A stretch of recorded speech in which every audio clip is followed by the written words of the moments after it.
The massive alien ship emerged from hyperspace at the edge of Earth's solar system, its gleaming hull reflecting the distant sunlight. Inside the Earth Defense Force Command Center, screens lit up with alerts as the unknown vessel approached. Captain Tom Reed stood before the main display, his weathered face illuminated by the blue glow of monitoring systems. "Sir, they're broadcasting on all frequencies," reported Officer Mike from his station. "It's a first contact signal." The signal contained simple mathematical sequences, the universal language of peaceful intentions. But something was off.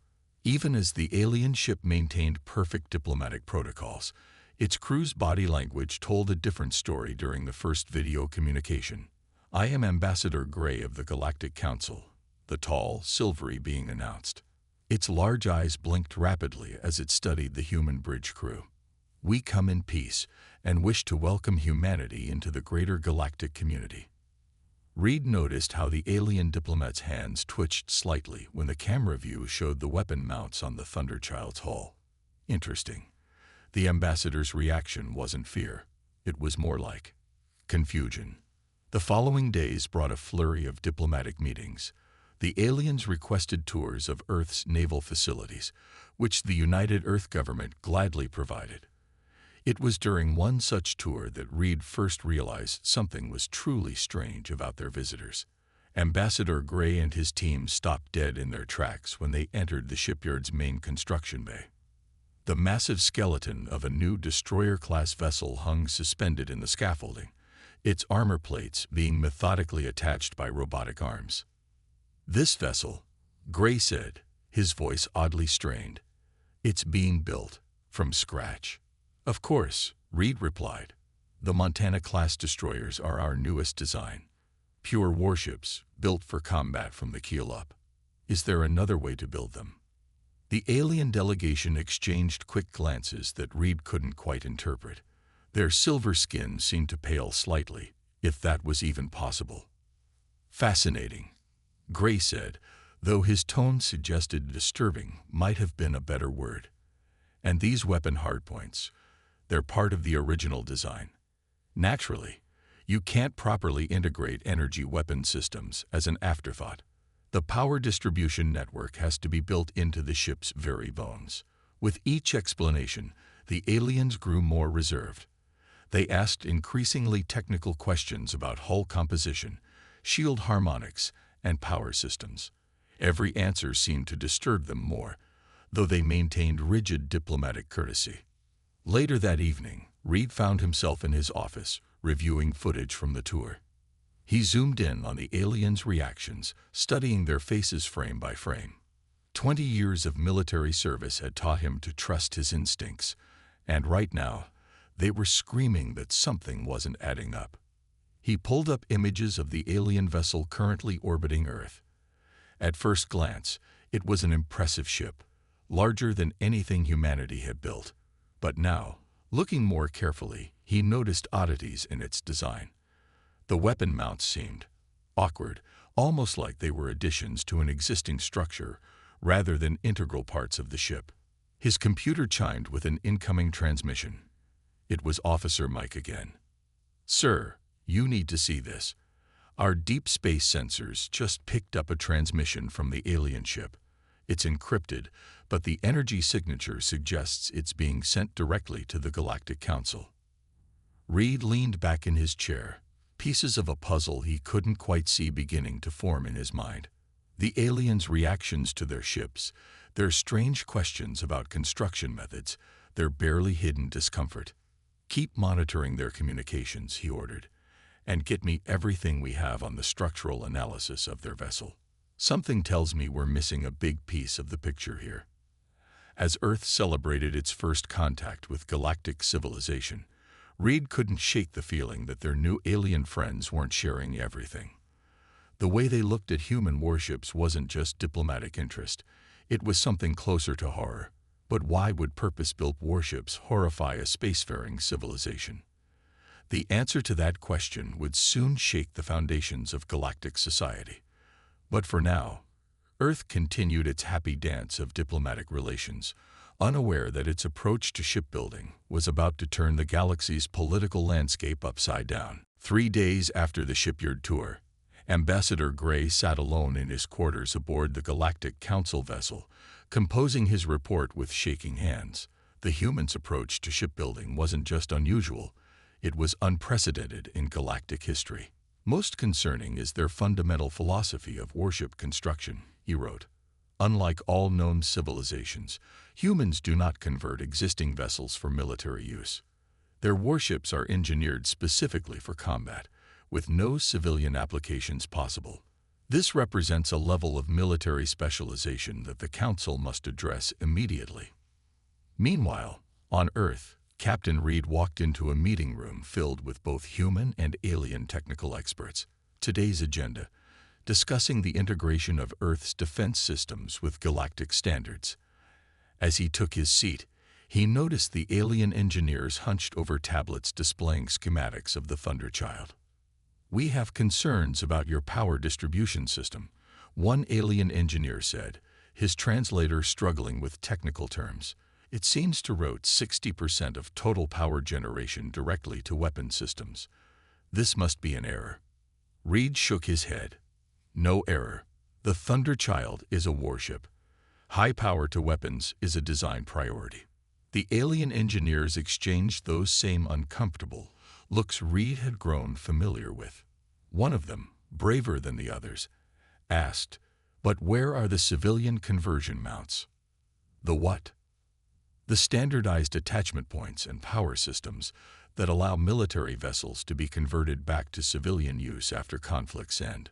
All ships in the galaxy are built this way." Reed blinked. Understanding dawned slowly, like a sunrise over a battlefield. "Our warships aren't meant to be converted. They're permanent military vessels." The room fell silent. Several aliens actually stepped back from the conference table. One dropped his tablet. "Permanent," the lead engineer whispered. "You build ships only for war." "Of course," Reed replied, his mind racing. "You mean you don't?" The meeting dissolved into chaos. The aliens huddled together, speaking rapidly in their own language. Reed caught fragments from their translators. "Impossible," and "barbaric," and "must inform Council." That evening, Reed finally got access to detailed scans of the alien vessel in orbit. What he found confirmed his growing suspicions.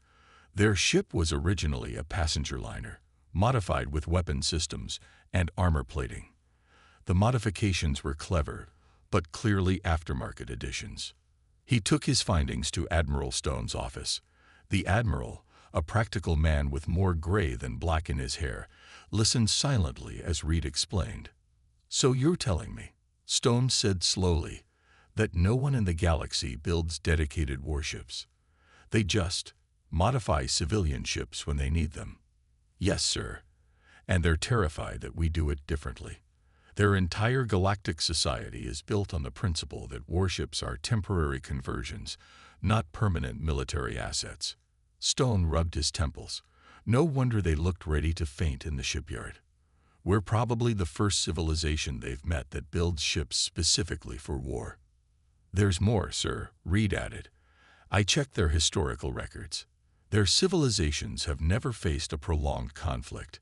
They've never needed permanent warships because their wars are small, brief affairs between converted merchant ships." "Well," Stone sighed, "that explains a lot about their ship designs. But why are they so scared of ours?" Before Reed could answer, his comm unit buzzed. "Sir, urgent message from the alien vessel. Ambassador Gray is requesting an immediate meeting with Earth's leadership. He says the Galactic Council has concerns about our military development path." Stone and Reed shared a knowing look. Humanity's first galactic diplomatic crisis was about to begin, all because they'd built their warships to be good at war. "Tell them I'll be right there," Stone said, standing. "And Reed, get our naval architects working on those civilian conversion mounts. Even if we never use them, it might help calm some nerves." As Reed left the office, he couldn't help but wonder, in a galaxy that had never known true war, how would they react to a species that had spent its entire history preparing for it? The answer, he suspected, would either forge Earth's place among the stars or isolate them forever. News spread through the galaxy like wildfire. In bars and trading posts across dozens of worlds, aliens gathered around information screens, watching leaked footage from the human shipyards.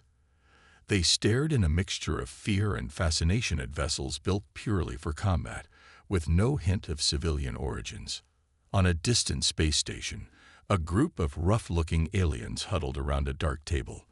Their leader, a scared veteran of many raids, tapped his clawed finger on a holographic display showing the Thunder Child. "Look at this primitive design," he growled. "No civilian conversion ports, no luxury space, just guns and armor. These humans don't understand modern ships at all." His crew laughed, but there was nervousness in their voices. Back on Earth, Captain Reed watched as another trade delegation canceled their visit. It was the fifth one this week. The halls of the Earth Defense Force headquarters, so recently bustling with alien visitors, had grown quiet. "They're afraid of us," Admiral Stone said, standing at the window of his office. Below, the sprawling shipyards continued their work, unaware of the diplomatic storm they had triggered. "Our warships make us look like barbarians to them." Reed nodded, studying a report on his tablet. "The Galactic Council is holding emergency sessions about us. Our listening posts picked up a lot of chatter. They're calling us the War Builders now." A young officer burst into the office, forgetting to salute in his hurry. "Sirs, you need to see this. The Council just released a travel advisory warning about Earth space." The advisory flickered onto the main screen. Its diplomatic language couldn't hide the underlying message. Earth was dangerous. Its people built machines of pure war. Travel there at your own risk. In a dingy bar at the edge of claimed space, the scared alien captain met with his crew again. "The humans are isolated now," he said, spreading out navigation charts. "Their trade is dropping. Their allies are backing away. And their ships," he grinned, showing sharp teeth, "their ships can't be that tough. No one builds permanent warships because they don't work. Everyone knows that." His first mate looked nervous. "But boss, those weapon mounts looked serious. Maybe we should pick an easier target." The captain slammed his fist on the table. "Easier targets are getting rare. The Council's new patrol routes are hurting us. We need a big score, and these humans are it. Their ships are a joke, all show and no substance, just like their whole civilization." Meanwhile, Ambassador Gray stood before the Galactic Council, his silver skin gleaming under the chamber's lights.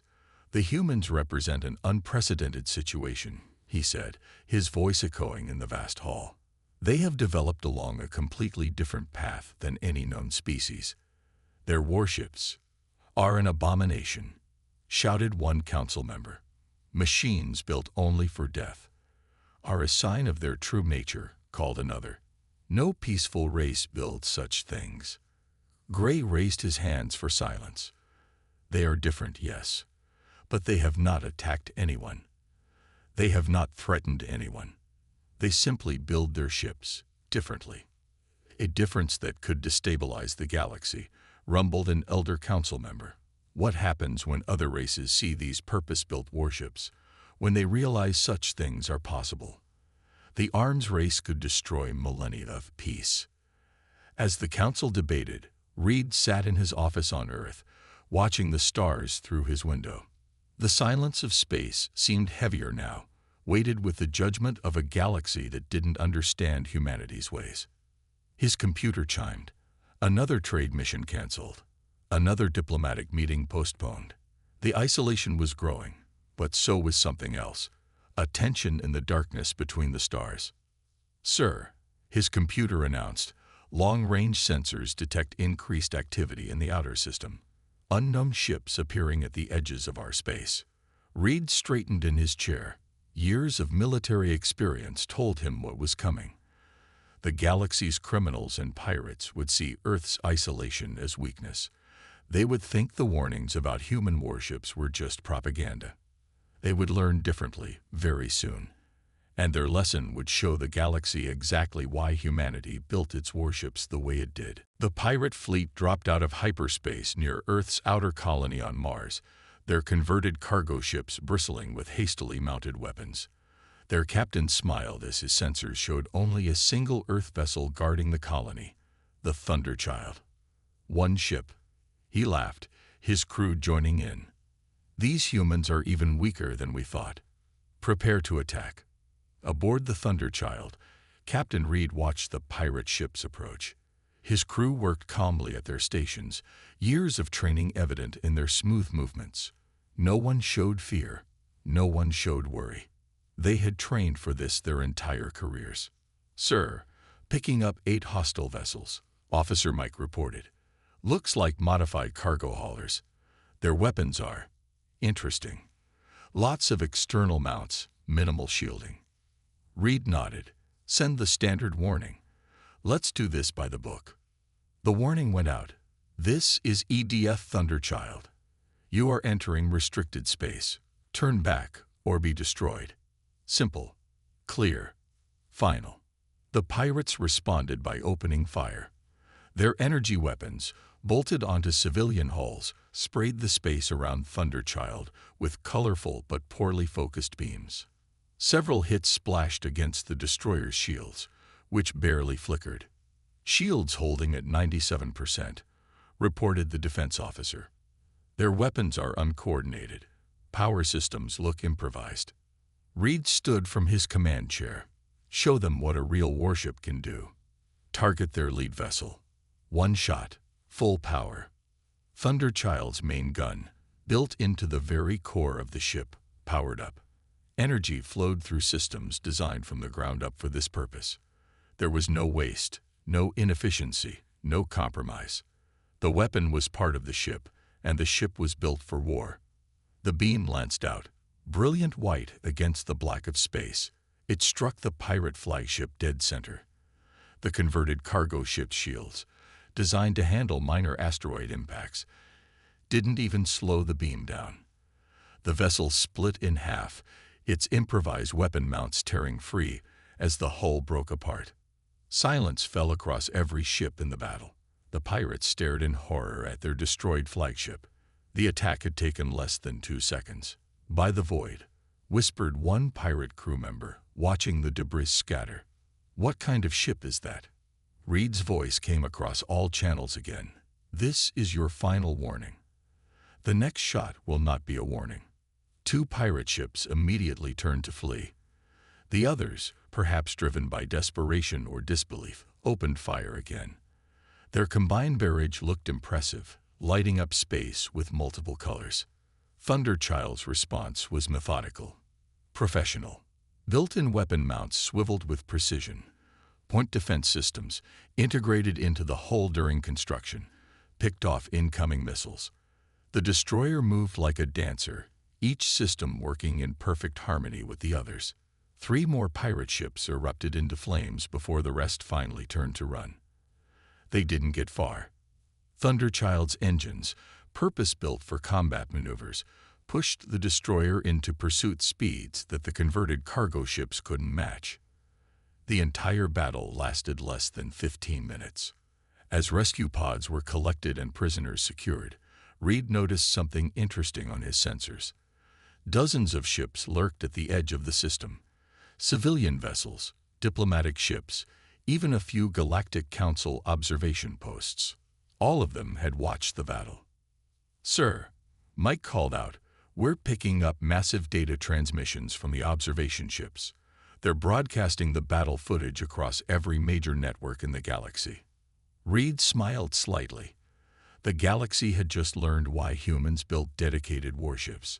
They had just seen the difference between a real warship and an armed civilian vessel. The lesson had been expensive for the pirates, but it would be invaluable for galactic understanding. In his private quarters that evening, Reed received a message from Ambassador Gray. The Council requests permission to send a military observation team to study Thunderchild's performance. Recent events have adjusted our perspective on ship design. As Reed composed his reply, he couldn't help but feel optimistic. Sometimes the best way to make friends was to show them exactly who you were, even if who you were made them uncomfortable at first. The galaxy had needed to learn about real warships eventually. Better they learned from a demonstration of defense than from an actual war. Footage of the battle spread across galactic information networks at faster-than-light speeds. In every corner of known space, beings of all species watched in stunned silence as a single human warship demolished 8 pirate vessels without taking significant damage. Admiral Stone's office had become a hub of activity. Screens displayed news feeds from dozens of worlds, all showing the same images. Thunderchild's perfect shots, its fluid movements, its unstoppable advance. The Admiral watched it all, with a mix of pride and concern. "The galaxy's having quite a reaction," Reed said, walking into the office. "Some calling us heroes for stopping the pirates, others using this as proof that we're too dangerous to trust." Stone nodded at his main screen, where Ambassador Gray's face had just appeared. The alien diplomat looked different now, less frightened, more curious. "Admiral Stone," Gray said, "the Council has reviewed the battle footage extensively. We have questions, many questions. I'm listening. Your ship's power distribution during combat, it never fluctuated. The weapons fired at full power without affecting other systems. This should be impossible with converted civilian reactors." Stone leaned back in his chair. "That's because we don't use converted civilian reactors. Thunderchild's power system was built specifically for combat operations." Gray's large eyes blinked rapidly. "But the cost, the resources needed to maintain dedicated military power systems, are justified by the results." Stone finished. "Ambassador, I think it's time we had an honest discussion about why we build our ships this way." The next few hours turned into an extraordinary exchange of military philosophy. Gray explained how the galaxy's peaceful development had led to a culture where dedicated warships were seen as wasteful and primitive. Wars were rare, usually small affairs between converted merchant ships. "But what happens when a real threat appears?" Stone asked. "Something that can't be handled by converted civilian ships." "Such threats have not existed in living memory," Gray admitted. "Our greatest conflicts have been with pirates and small rouge factions. Until now, we believed our approach was the height of civilization. And now," Gray gestured at the battle footage still playing on a screen, "now we understand that we have been fortunate. Your Thunderchild demonstrated something we had forgotten, the value of being truly prepared." As if to emphasize his point, new reports began flooding in. The pirate group that had attacked Earth's colony wasn't just any band of criminals. They were the infamous Shadow Fleet, terror of the galaxy's outer regions. The same pirates that entire defense fleets of converted civilian ships had failed to stop for years, and Thunderchild had destroyed them in minutes.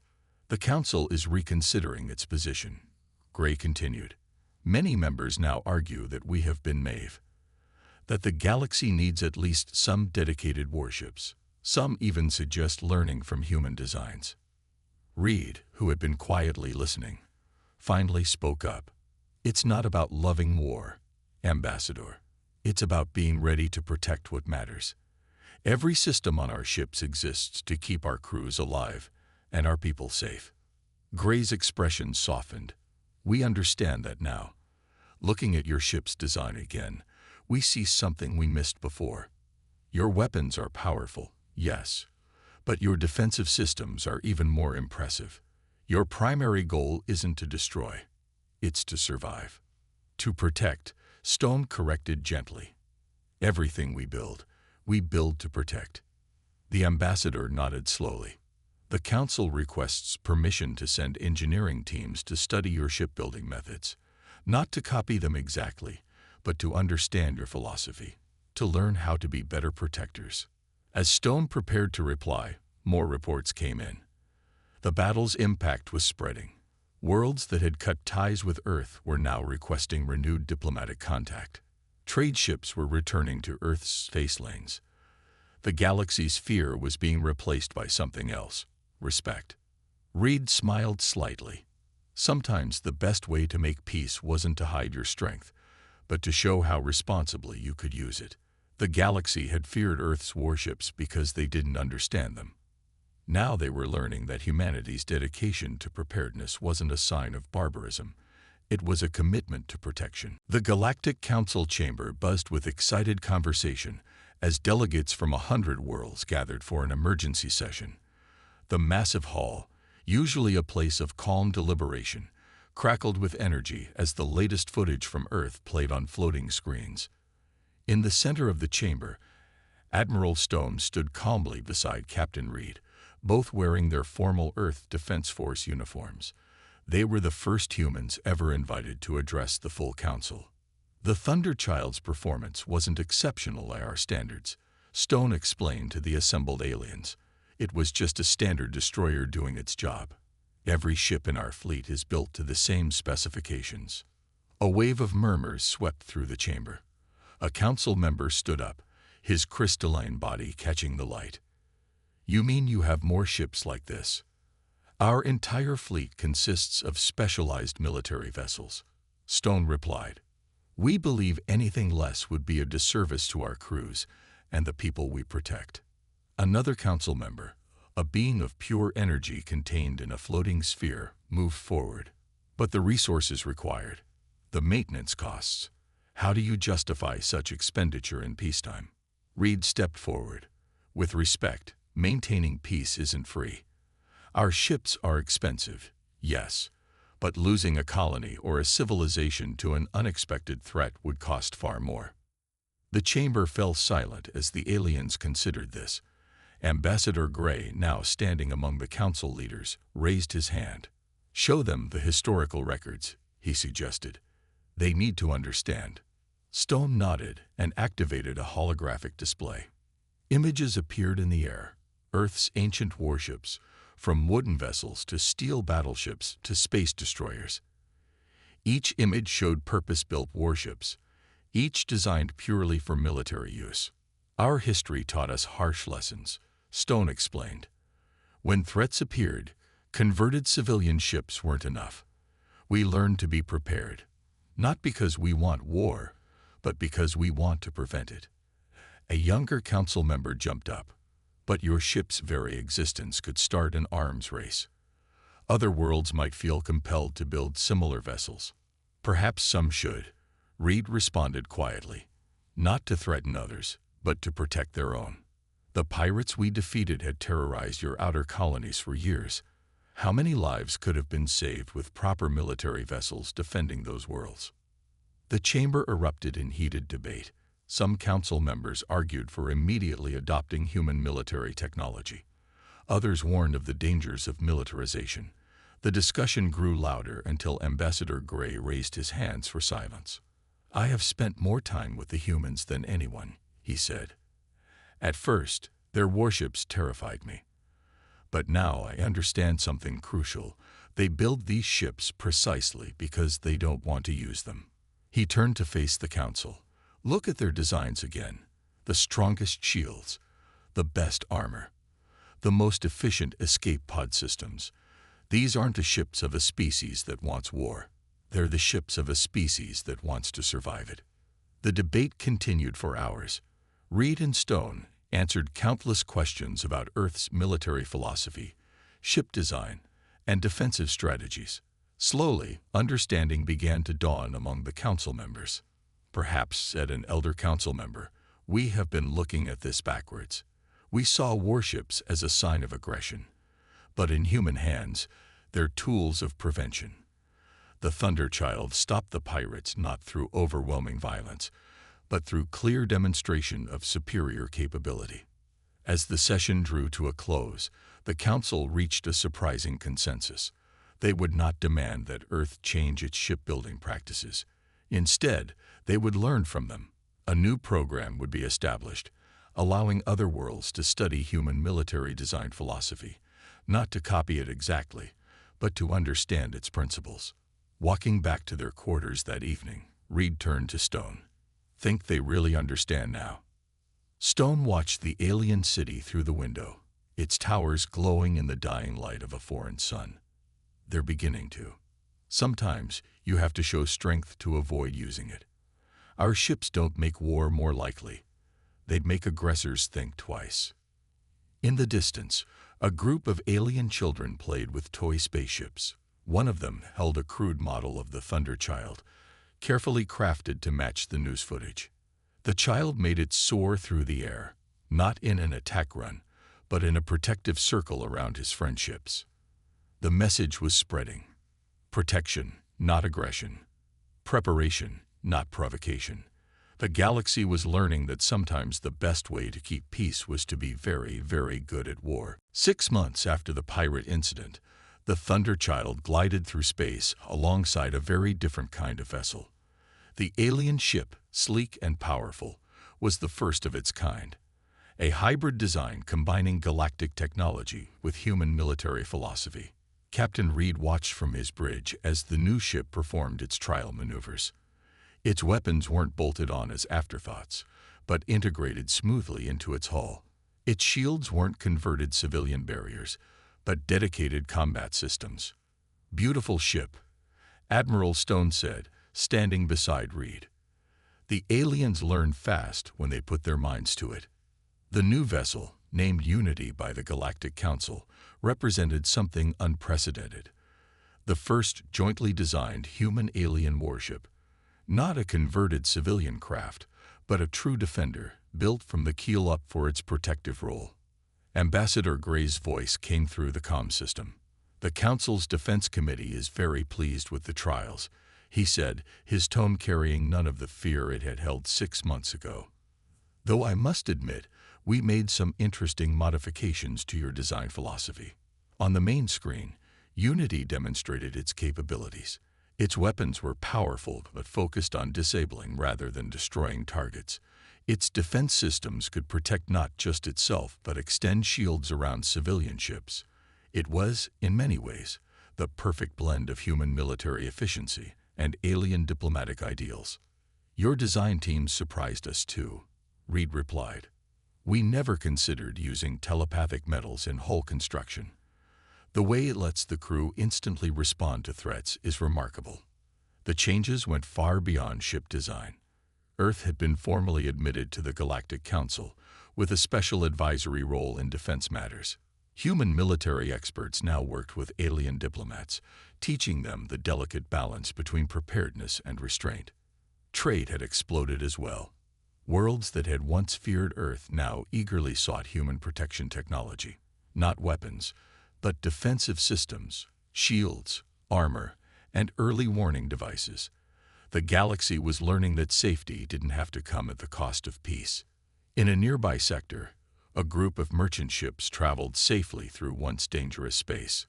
Their hulls had been reinforced with human-designed armor, their shields upgraded with Earth technology. No pirates had dared attack a merchant convoy since the Thunder Child incident. The latest reports show piracy down 60% across known space, Stone noted, reading from his tablet. Amazing what a few well-designed warships can do just by existing. Reed nodded, watching as Unity executed another perfect maneuver. Fear of war kept us ready for it. Now that readiness is helping keep the peace. The bridge crew worked quietly at their stations, monitoring the trials. Through the windows, distant stars twinkled against the black of space. Somewhere out there, other alien worlds were beginning their own military modernization programs, not to threaten their neighbors, but to protect their people. "Captain," Officer Mike called out, "incoming message from Central Command. They're requesting Thunder Child's presence at the opening ceremony for the new Galactic Defense Force Training Academy." Reed smiled. The academy had been his idea.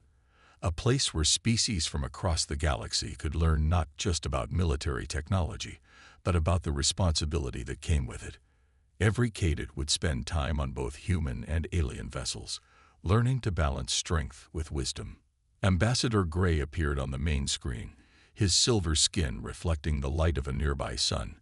"Who would have thought," he said, "that our greatest fear would become our greatest teacher?" The Council has officially recognized that dedicated warships, properly built and wisely used, are essential for galactic peace. Stone chuckled. And who would have thought that humans would end up teaching the galaxy about peace by being good at war? As Thunderchild and Unity moved together through space, they represented more than just military power. They were symbols of a new understanding. That true peace came not from hiding strength, but from having it and using it wisely. In the distance, a civilian transport passed by. Instead of showing fear at the sight of warships, its crew sent a greeting signal. The galaxy had learned that the most reliable guardians were those who were best prepared for war, yet most dedicated to peace. The lesson had been expensive for some, enlightening for others, but in the end, the galaxy was safer for it. Humanity's warships, once seen as symbols of barbarism, now stood as beacons of protection, and the stars, infinite and eternal, twinkled on as they always had, watching over a galaxy that had finally learned to balance peace with preparedness.